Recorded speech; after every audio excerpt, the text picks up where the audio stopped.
I'd like to acknowledge any of the elected officials in the audience with us today. Any elected officials, please stand and be recognized.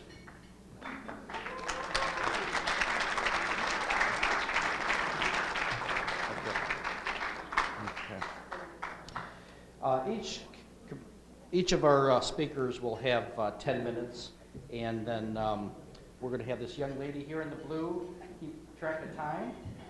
So look to her, and we're going to start with Senator Coleman.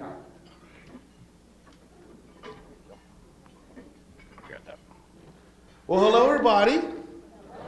Hello, Southern Wayne County Regional Chamber. I am your state senator, Coleman Alexander Young II. I just want to say it is such an honor and privilege to be here with you. In short, Lansing has gone mad. This is probably one of the craziest, or ratchet, as the young kids like to say, experiences that I have been through in my lifetime. I mean, the fact that right now Detroit public school system is on the verge of bankruptcy. Flint does not have clean water. When you are living in a time where people cannot provide basic services such as clean water or school services in America, I think something is going terribly wrong. And I think that we are failing our children. I think that we are failing the citizens of this state, and I think that they deserve better. And that's why I'm so glad that we have organizations like this. One, because it reminds us why we are here, but also because it allows us to talk face to face with the people who elected us. It allows us to, it makes us recognize that it's not about us. It's about serving them. And as a Democrat, as a progressive, my main goals, what I want to do is I want to make sure there's a chicken in every pot, a job for every person who wanted it, education for everybody who needed it, and I wanted to be able to provide the services that people needed. More importantly, I wanted people to understand that government is there to serve the people. I wanted a government that Lincoln said, of the people, for the people, and by the people. And I think that we're getting away from that.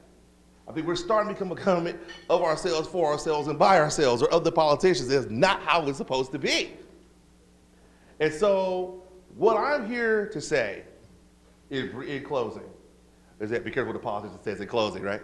But in closing, what I want to say is that the highest office in the land is that of citizen. That is you. And if you truly want change in your government, and you truly want to see a government that is reflective of your values and your issues and your concerns, you have to get involved and you have to vote. And you have to participate. Because democracy is not a spectator sport. And I see a lot of young people here, and I'm so encouraged and I'm so excited because you are our future. Our future leaders, our future doctors, our future engineers, our future politicians. God bless you. But I'm very motivated because we are going to leave this behind to you. And I believe we have a responsibility to leave it better than when we found it. So I just want to say, Sandy Hall, I just want to say to everybody here, it is such the phenomenal, awesome, stupendous, tremendous, wonderful, illustrious president, Sandy Hall. And I want to say to everyone here, thank you, excuse me. I want to say thank you so much for allowing me to be here. Thank you so much for allowing me to sit down with you. Thank you so much for allowing me to talk with you. And I just want to say in conclusion that man should not aspire to stand on top of the world, but stoop down and lift mankind higher. And that is what you do here every day. So I just want to say thank you. God bless you. I appreciate you. Look forward to answering your questions. We'll all speak and then we'll come up after our announcements. Oh, okay, no problem. Next, Morse Hood III.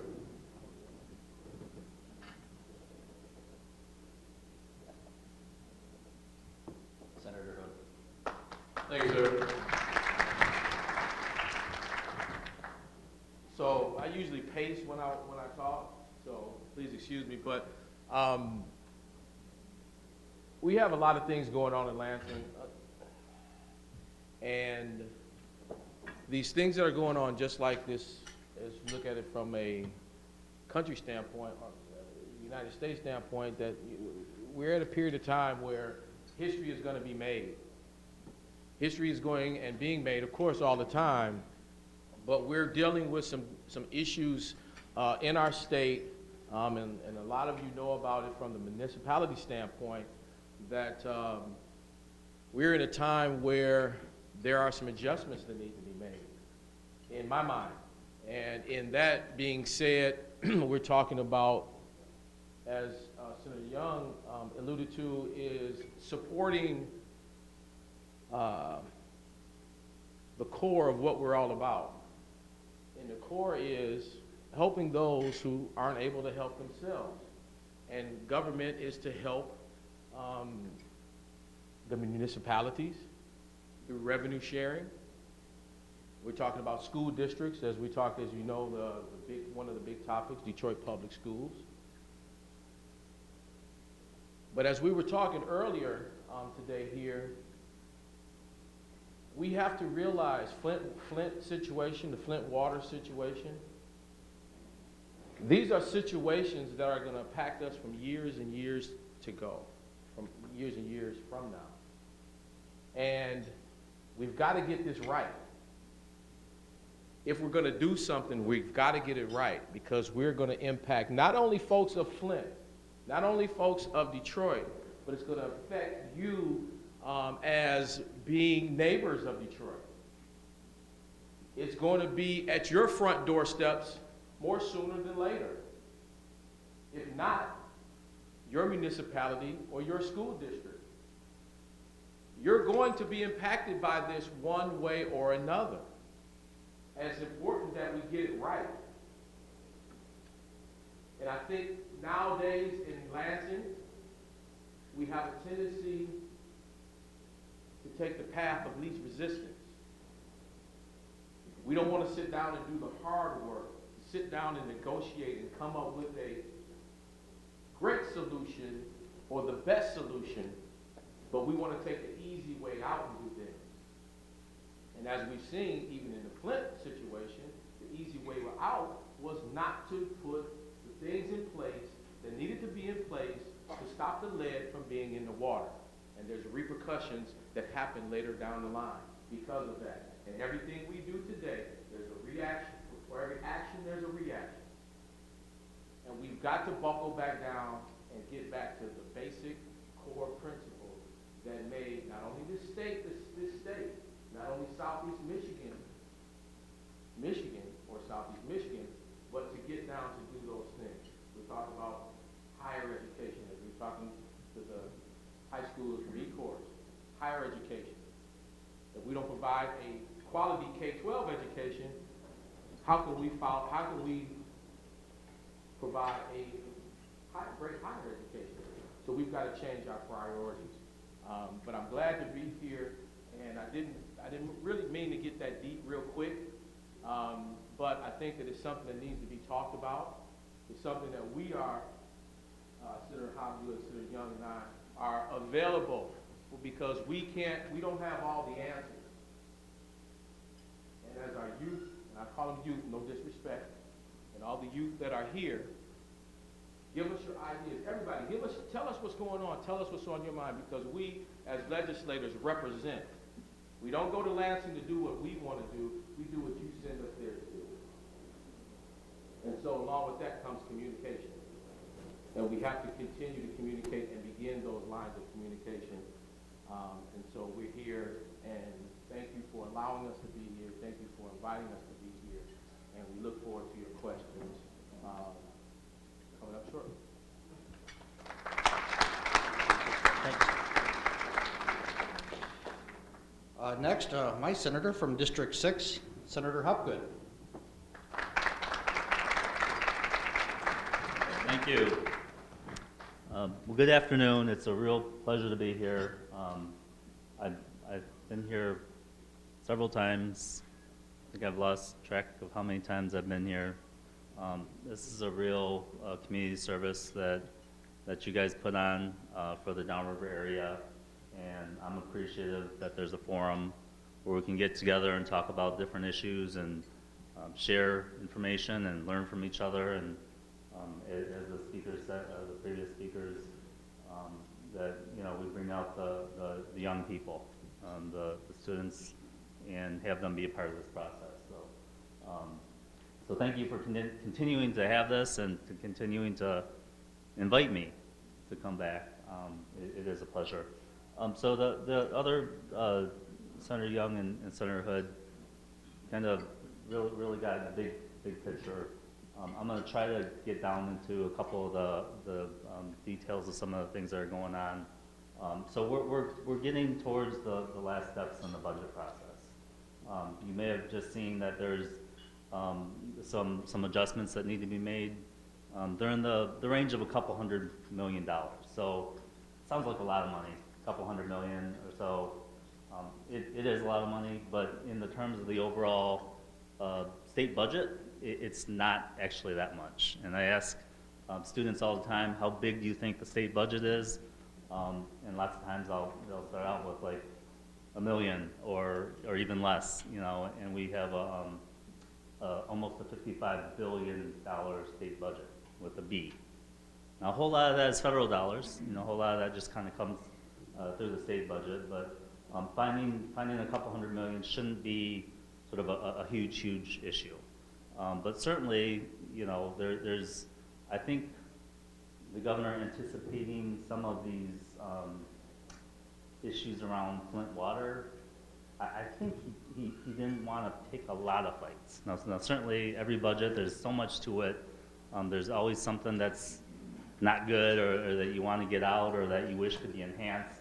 But one of the things that my colleagues and I have been working on and advocating for a while is Healthy Kids Dental.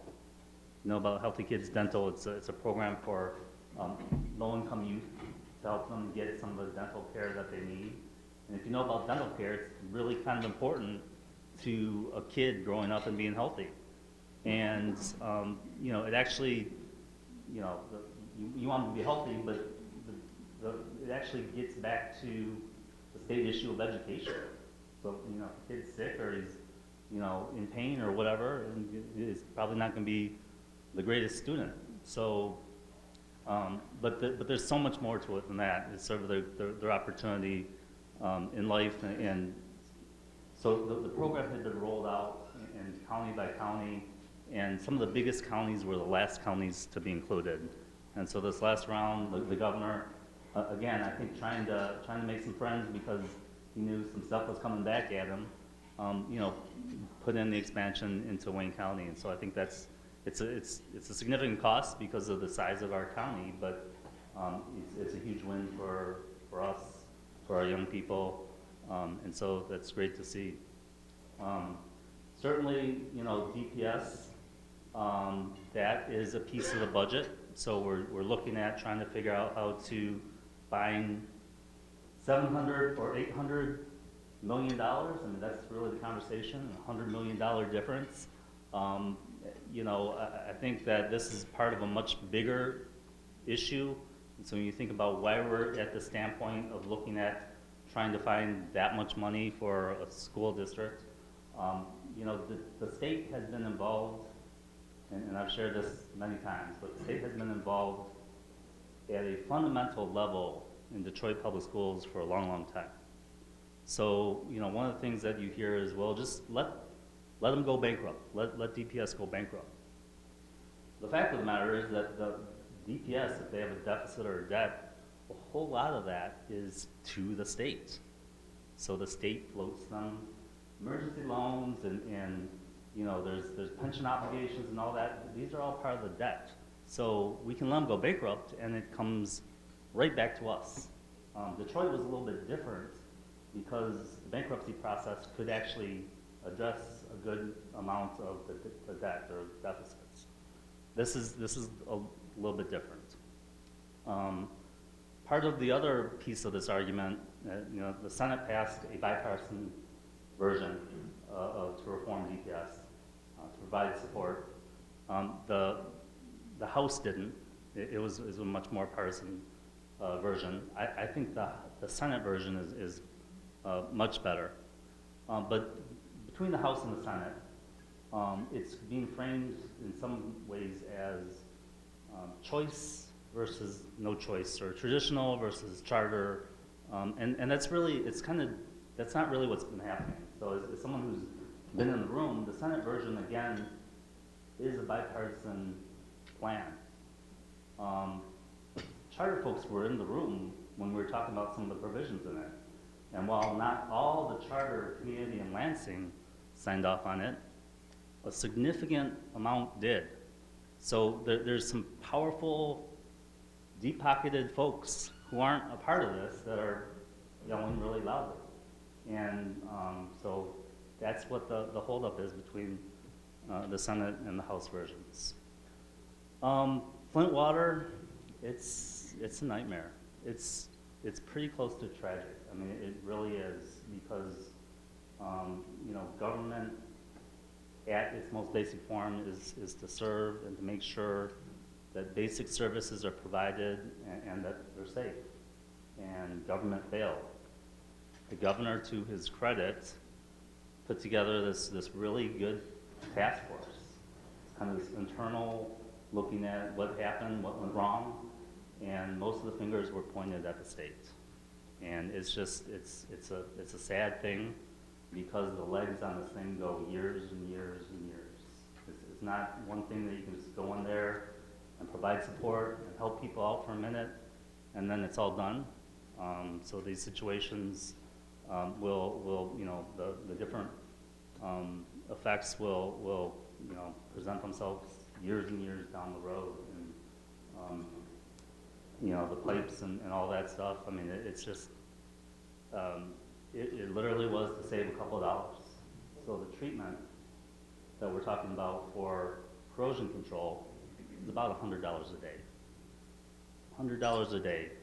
Now there's other parts to it. There's other issues. They rushed through it. They turned the water on when it wasn't supposed to be turned on. All that stuff. But the actual corrosion control, the process of looking at how do you treat it, how do you make sure that it doesn't really affect the pipes. I mean, all our pipes are old, and so that's been a really, really challenging thing for me. I'll end on energy. So tomorrow we think maybe we'll have an energy bill in committee, and we're still working on that. Now, energy isn't one of those really exciting things that you talk about, but it's really, really important. Who here doesn't use energy? I mean, you're using energy right now, right? I mean, the lights are on, and you probably like AC when it's really hot and all those things. Businesses, yeah, depend on energy. So we're having a conversation about, with the backdrop of some federal regulations, to look at cleaning up emissions and things like that. Significant power generation go offline, and how do we look at replacing that, making sure that we have reliable energy, we have affordable energy, and I think cleaner, healthier energy. And so we're really involved in that issue right now. Hopefully we get something moving before we break for the summer, at least on the Senate side. But what I am hoping to do is making sure that we're looking at sort of having energy balance. So you could call it, at least for the state, kind of an all-of-the-above strategy. So we're probably going to need more gas generation. I don't think there's any question about that. But we also really need to look at renewables, which are coming online. You see the windmills, you see some of the solar, and energy efficiency. So we call it energy efficiency. It was called energy optimization. The governor calls it energy waste reduction. That's kind of the neatest one. I mean, it's like, who doesn't want to reduce the wasting of energy? And so all three of those pieces, I think, are really strong pillars of how we tackle, several power plants going offline over the next 8 to 10 years. So hopefully we can report something good on that. Stay tuned. And again, like the others, I look forward to questions. Thank you.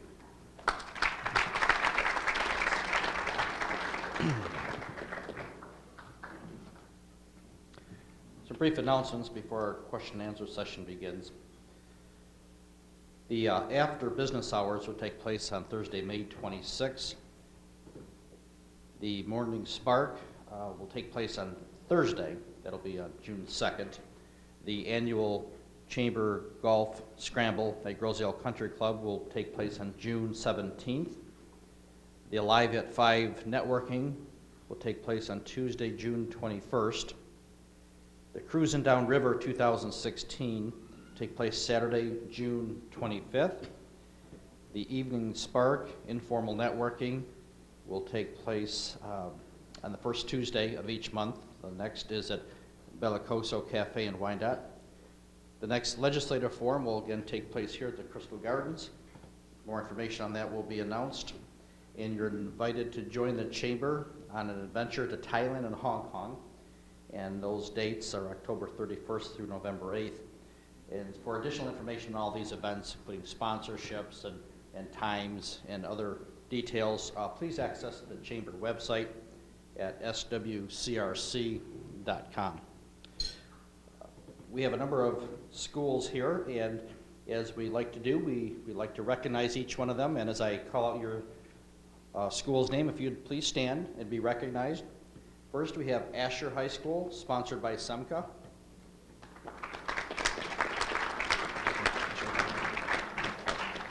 Carlson High School, sponsored by Fay Bird. Ecorse High School, sponsored by Telegram Newspaper. And Gable Richard, sponsored by Market Insight. And as a reminder to our schools, if you stay afterwards, you'll have your pictures taken with all of our speakers today. Our first question for each one of our senators, and I guess we'll start with Senator Hopgood and go down the line. What do you feel are two of the most important challenges to your respective areas, and what are you doing to address them?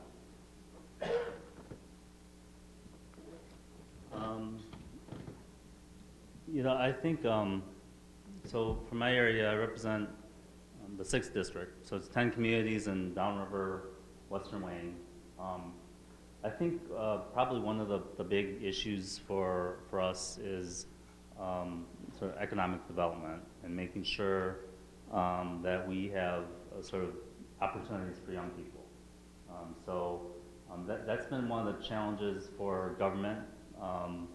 I think we've been looking at this recovery and it gets into autos and it's good to see because you see a lot of good news, but we're trying to figure that out. So one of the things that I think government can do is be partners in a lot of this. We were talking about earlier at lunch, we were talking about workforce development and how that really is becoming a really strong partner with economic development. You think about economic development, you think about sort of bucks, and you think about bringing businesses in or helping them, support them. And really we've learned that, I think we knew this, but I think we're learning more and more about how important it is that human capital piece is developed and supported, and government really is a partner in all that. So whether it's looking at supporting community colleges or looking at universities or looking at how to support different kinds of programs and all of that, I think that's probably sort of a really critical piece that we try to do, that we try to promote. And so that it's kind of a broad answer. It's really something that we could spend a day on, literally. And so I think that's really important. One thing that has been sort of interest for me and concern locally, as well as kind of on a broader scale, is think about our environment and how to make sure that our environment is protected and that our natural resources are available to us. So you think about that, you think about our water. Every year there's a guide that says how much fish you can eat out of the Great Lakes. And just let that sink in for a minute. How much fish you can eat out of the Great Lakes. And it's limited, and if you're sort of pregnant or if you're vulnerable, you're really not supposed to eat much at all. You can eat some if you're healthy and all that good stuff, but there's clear limits, and it really gets back to your health and your well-being and if you're a kid, your development. So I think that when we think about all the different challenges, the environment really is something that really jumps up for me, and some of it's long-term, but it's not just about trees, or it's not just about some nice animal out there. it really comes back to us and our livelihoods and our opportunities for economic development. If we can't use the water, you know, this is 20+% of the world's fresh water right here in our region. And we should be the stewards, we should be the protectors. And so that's something that's very important to me.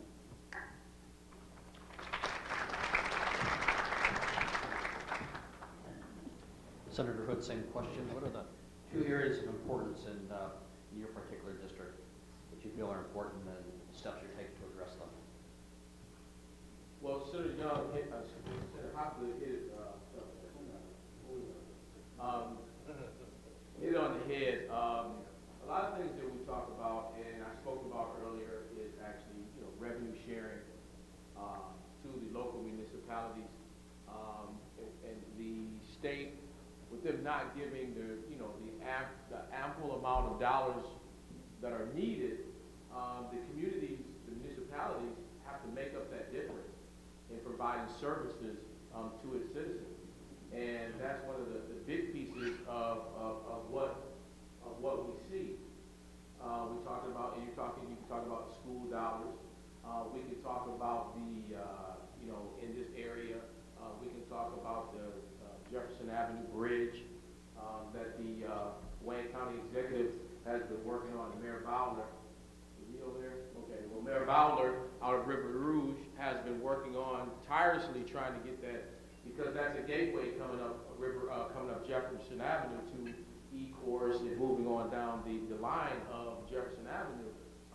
That's one of those big issues that we have to tackle and make sure, because the community and the businesses along Jefferson Avenue, all up and down Jefferson Avenue, are being hit hard because of that bridge not being there.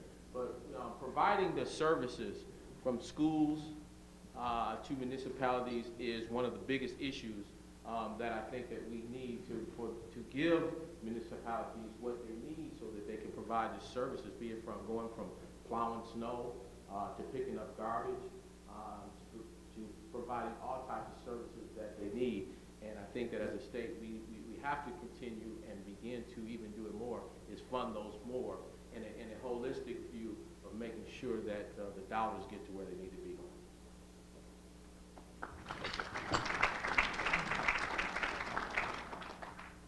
Senator Young. No, I'm too big in there, that's the problem. Let me say this a little bit differently, because there's just so many issues. But in Detroit, and I'm going to say in the rest part of my in Wayne County. So in Detroit, I believe the 2 issues right now are crime and education. Even though things are getting better, but when you have a situation when you have a 6-month-old infant who lost her life due to gun violence, when you have an issue where the city of Detroit, 47% of the city is functionally illiterate, and 66% of the children are not proficient in reading, that's a significant problem. And there's no way you're going to become a comeback city or a shining city on the hill with those type of issues. And so I think literacy is important, attacking the issue of literacy is important, whether it's through expanding learning time, whether it's through medical homes, so they have the medical services they need to be able to be healthy, whether it's transportation. 30% of the people in the city of Detroit don't have access to their own personal vehicles. So that's something that has to change. And you're not going to want to live in a vibrant city where you have that type of violence going on. And even though violence is going down, you know what I mean, it's still an issue. And it's something that we're going to have to deal with. And that's why what Senator Hood would say about revenue sharing is so important, because that's money to your police, that's money to more firefighters being put out there in the world, being put out there to solve these problems of people who desperately need it. I also think in Wayne County, the issue primarily from my standpoint is wages. Right now, I think in southeastern Michigan as a whole, in Wayne County as a whole, I think the average median income is over $53,000, and I think about 49% are struggling to make ends meet. And it's not because even though we still have a long way to go in terms of recovery, in terms of economic development, in terms of jobs, and I'm very thankful for what President Obama did with the auto industry, I still think there's a lot of people who are out there who are who are not being taken care of these cracks, and they don't have the money necessary to be able to make it. And that's a significant problem. Also, I think, and this is probably more of an issue around the country, but I also think the heroin epidemic is a huge problem right now. And one of the reasons why that is because, sorry, I'm gonna broke your microphone, I'm sorry. But one of the reasons, got too excited there. But one of the main reasons the heroin epidemic, the reason why that is because of prescription drug opioids that are being issued. And people are getting addicted to it, and because they can't afford a prescription drug, they go to heroin because it's cheaper. And so that's also an issue of cost affordability in terms of prescription drugs and healthcare and things of that nature. So these are some of the things that I think that we're going to have to deal with. Now I know there have been policies in place to make sure that we go after doctors who are over-prescribing and make sure that we have a system in place to take care of that, make sure that people are getting the medicine that they need. I also would say, though, that we have to be careful that this is about treatment and actually take care of people who have an addiction and not just a crackdown on the war on drugs. Now, as a young man, as an African-American man coming from a predominantly African-American community, the war on drugs has decimated the black community. Decimated it. And I wouldn't want to have that same effect on people who really just need help and treatment, who have an issue, who are addicted. And so I think those are some of the things that are going on, not just in Wayne County, but also really across the country. And so those are things that I think that we'll be focusing on. And I also think it's important with, as far as DPS is concerned, not just because of what they talked about earlier in terms of the debt, because a lot of the debt that DPS has would be on the state would have to pay for that if they went bankrupt. And also DPS would not, and also we wouldn't know what kind of structure would come out of a bankruptcy court. But also just because as Michigan, I feel that we deserve, that the people, every single child in Michigan deserves the best and premier education. And we have a responsibility to be able to provide it. And I know the citizens of this state. And we are better than that. And we want better for our kids than that. And that's why I love Michigan and I live here. Because the people of Michigan know and believe that every child should have the best access to the best quality, affordable education. Period. And so that's why I really believe that this DPS issue is not just important just from the city of Detroit, but also because it says a lot about what's going on now. It says that we as a state are not going to deal with this anymore, and we're going to stand up and fight for what's better. And so these are the issues that I think are very important. Thank you very much.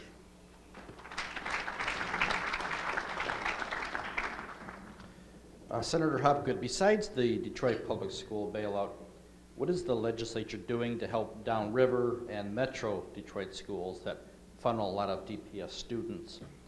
And can metro area schools be